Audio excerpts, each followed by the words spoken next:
Assalamualaikum warahmatullahi wabarakatuh. Halo semuanya, selamat berjumpa kembali di channel kami, Misteri Malam. Kisah yang akan kami sajikan kali ini adalah mengenai keganasan ilmu santet. Kita semua pasti sudah mengetahui bagaimana kejahatan dan keganasan ilmu santet ini digunakan untuk mencelakakan orang lain. Walaupun cerita ini fiktif belaka, tapi tetap saja mengundang rasa penasaran dan keingintahuan kita bagaimana santet ini bekerja dan bagaimana kita harus melawannya. Langsung saja kita simak Santet Sambur Nyawa bagian pertama. Cerita ditulis oleh Wijaya. Selamat menyaksikan.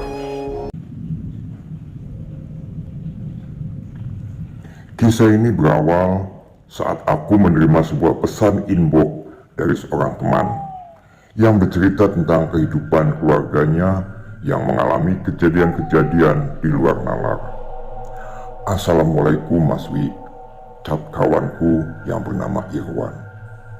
Waalaikumsalam warahmatullahi wabarakatuh Mas Irwan, jawabku. Mas, lagi sibuk enggak? Tanya Irwan. Oh, saya lagi santai Mas, jawabku sambil menghisap sebatang rokok. Oh, lagi santai. Boleh saya telepon Mas Wi? Tanya Irwan. Oh iya, silakan, jawabku. Dan jari tanganku keluar dari aplikasi. Tidak lama kemudian, nada dering berbunyi dari WhatsApp. Setelah aku menjawab salam, dan Irwan pun bercerita bahwasannya ibunya menderita sebuah penyakit yang sudah diderita selama 5 tahun dan sudah melakukan pengobatan secara medis dan non-medis sepanjang kurun waktu 5 tahun. Dan menurut keterangan Irwan, tidak sedikit orang-orang pintar yang mengobati ibunya dan penyakitnya sembuh hanya sesaat, dan tidak berapa lama kemudian kondisi ibunya sakit kembali, bahkan lebih parah dari semula. Aku hanya diam mendengarkan tanpa memotong pembicaraan Irwan. Saya hendak minta tolong Mas, ucap Irwan di ujung telepon. Maksudnya minta tolong gimana Mas? Jawabku. Mana tahu Mas Wi bisa bantu untuk mengobati ibu saya, jawab Irwan. Waduh Mas, sampean salah orang. Saya loh gak bisa apa-apa, jawabku. Tolonglah Mas, mungkin dengan syariat Mas Wi, kami sekeluarga bisa sembuh. Suara Irwan di ujung telepon dengan memelas. Ada keinginan dalam hatiku untuk menolak permintaan tolong dari Irwan. Tapi wajah dari Mbak Yai seakan terbayang dan tersenyum ke arahku, dan memori pikiranku kembali pada kejadian puluhan tahun silam. Lene siji wektu koyo medun nang tengah masyarakat, ojo lali mudahkan urusan wong liya sing moro mang awakmu. Nah, satu waktu kamu turun di masyarakat, jangan lupa mudahkan urusan orang yang datang kepadamu. Pada akhirnya aku berkata pada Irwan, Insya Allah Mas, saya bantu, ucapku. Terima kasih banyak Mas Wi, jawab Irwan. Pada keesokan harinya, selepas maghrib, aku meminta kepada Irwan untuk menyiapkan air hangat yang dicampur dengan garam kasar untuk merendam telapak kaki ibunya. Dan sebelumnya, aku mengajarkan beberapa surat dan doa yang harus dibaca. Setelah semua yang kuminta sudah dilaksanakan, dan pada saat telapak kaki ibunya Irwan masuk dan direndam dalam air hangat yang telah dicampur garam kasar, mungkin baru 5 menit dalam rendaman, tiba-tiba Bu Warsi, orang tua Irwan, berteriak tidak karuan, dan bicara dalam bahasa daerah. Nanaonan, siarek lawan ka aing. Apa-apaan kamu mau melawan aku? Aku yang melihat reaksi yang terjadi lewat video call, segera meminta Irwan untuk mengangkat telapak kaki ibunya dari air rendaman, dan meminta Irwan dan beberapa saudaranya yang berada saat itu untuk segera beristighfar dan membaca doa.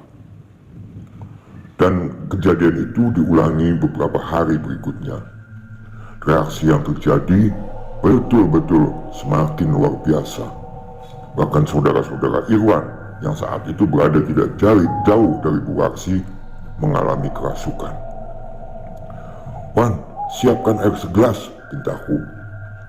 Tak berapa lama air sudah disiapkan.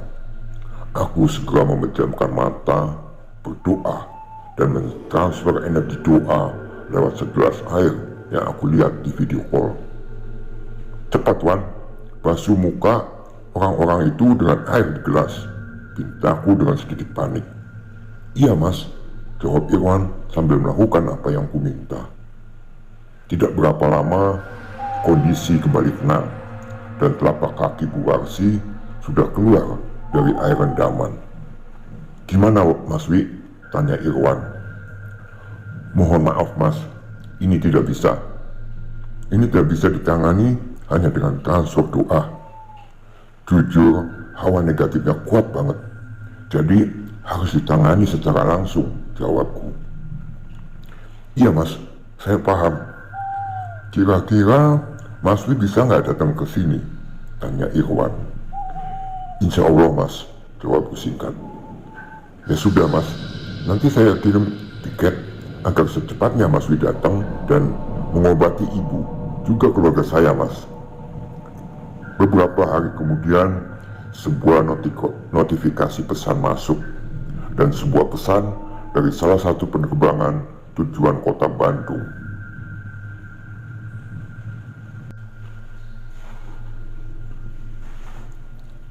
Aku kembali menginjakan kaki di kota kelahiranku. Ya, kota Bandung. Kota yang sudah puluhan tahun aku tinggalkan. Tentu banyak sekali perubahan dengan saat aku masih dan tinggal di Bandung.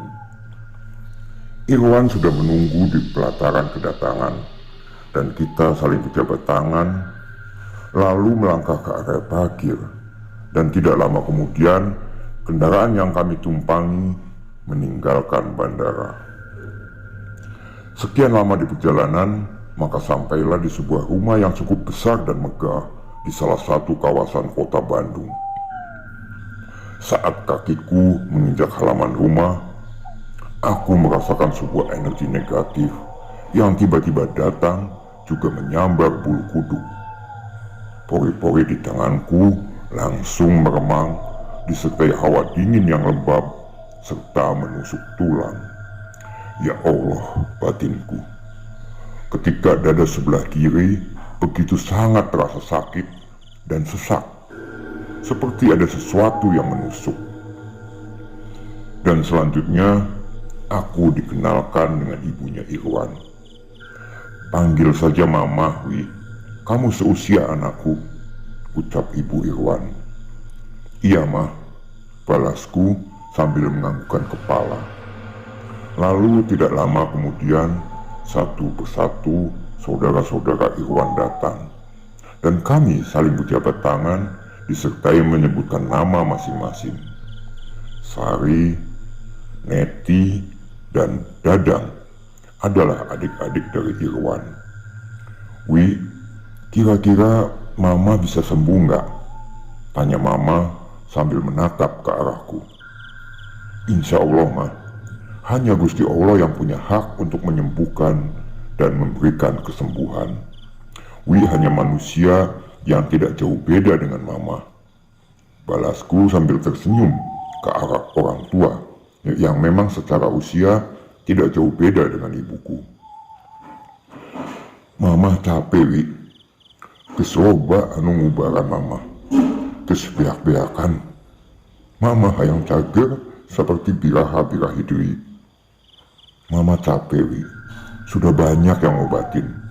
Mama sudah habis-habisan pengen sembuh seperti sedia kala. Muhun mah, Mama sing sabar. Insya Allah Mama sehat deui. Iya mah, Mama yang sabar. Insya Allah Mama sehat lagi, jawabku. Kali ini dengan menatap matanya. Nah, Wi, mencorong siga gitu. Kenapa Wi memandang seperti itu? Tanya Mama. Aku merasakan sebuah energi negatif yang begitu besar dalam tubuhnya, dan sosok nenek-nenek seperti layaknya mak lampir dengan berbaju dekil yang terus menatapku dengan sinis. Rek ngubaran ieu jalma maneh. Tiba-tiba suara Mama berubah. Mau ngobatin manusia ini kamu? Lamunnya urang nek ngumbaran maneh rek naon maneh?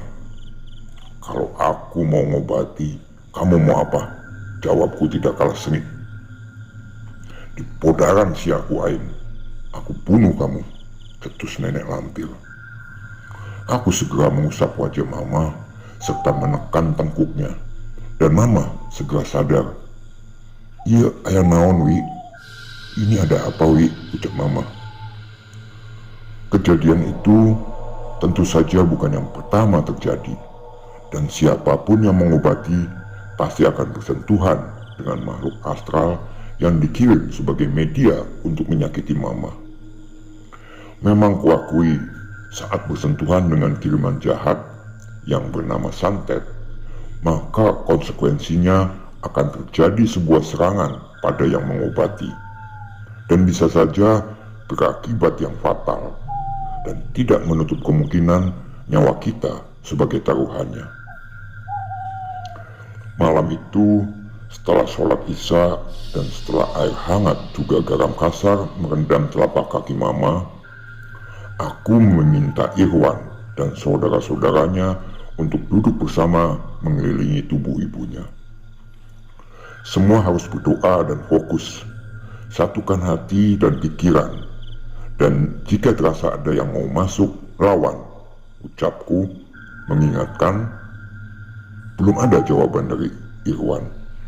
Mama berteriak-teriak dan merasakan bahwa air rendaman terasa panas, juga telapak kaki yang serasa ditusuk ribuan jarum.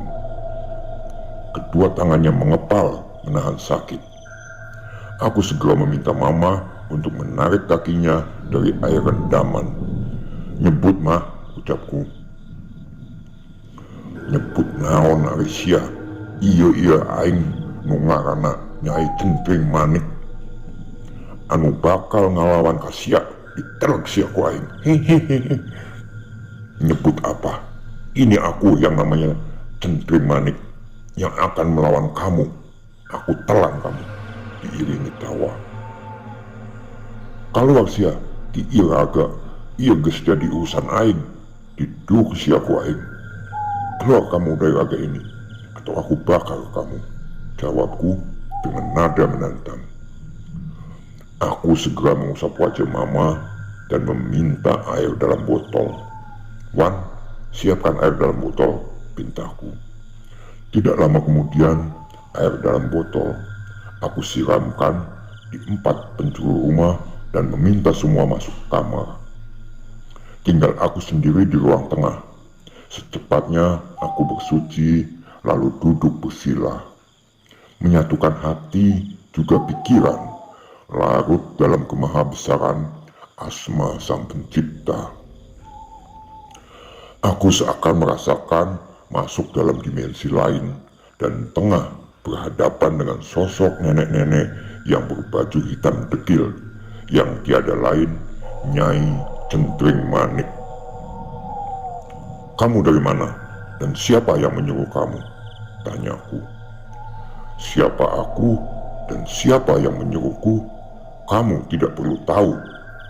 Dan sebaiknya kamu segera pergi dari rumah ini, balas Nyai Cengkring Manik.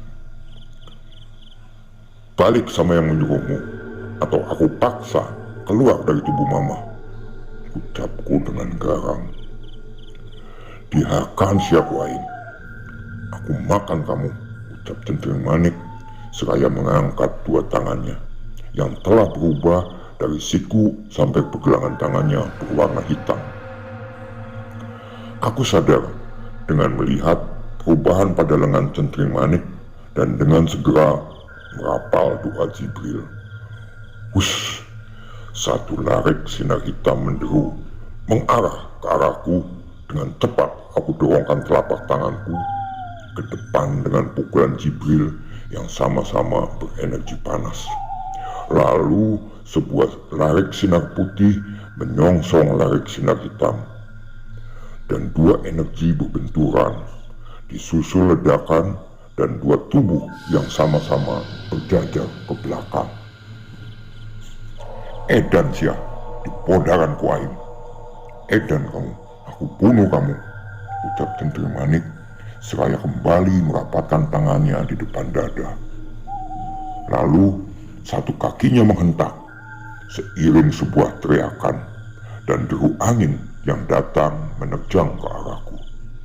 Celaka, batinku, disusul dengan menepuk tanah, dan dalam doa guncangan asal jala-jala, tidak lama kemudian aku merasa tubuhku terpental dan terbang, sementara Nyai Centring Manik sendiri terlempar. Dengan cepat Centring Manik melakukan gerakan salto di udara dan kembali menjejakkan kakinya. Aku berusaha bangun dengan bertumpu pada satu tangan. Satu tanganku menekap dada yang terasa begitu sesak juga sakit. Ya, teriak Centring Manik memukulkan telapak tangannya. Kembali satu larik sinar hitam menderu menerjang ke arah tubuhku.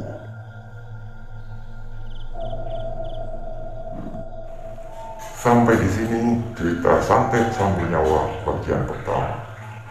Begitu bernafsunya sosok yang mengaku sebagai Nyai Centring Manik untuk menghabisi saudara Wijaya yang sedang berusaha mengobati ibunya Irwan. Bagaimana kisah selanjutnya? Jangan lupa klik subscribe dan bunyikan loncengnya agar teman-teman mendapat pemberitahuan untuk cerita selanjutnya. Akhir kata, Assalamualaikum warahmatullahi wabarakatuh. Sampai jumpa. Bye-bye.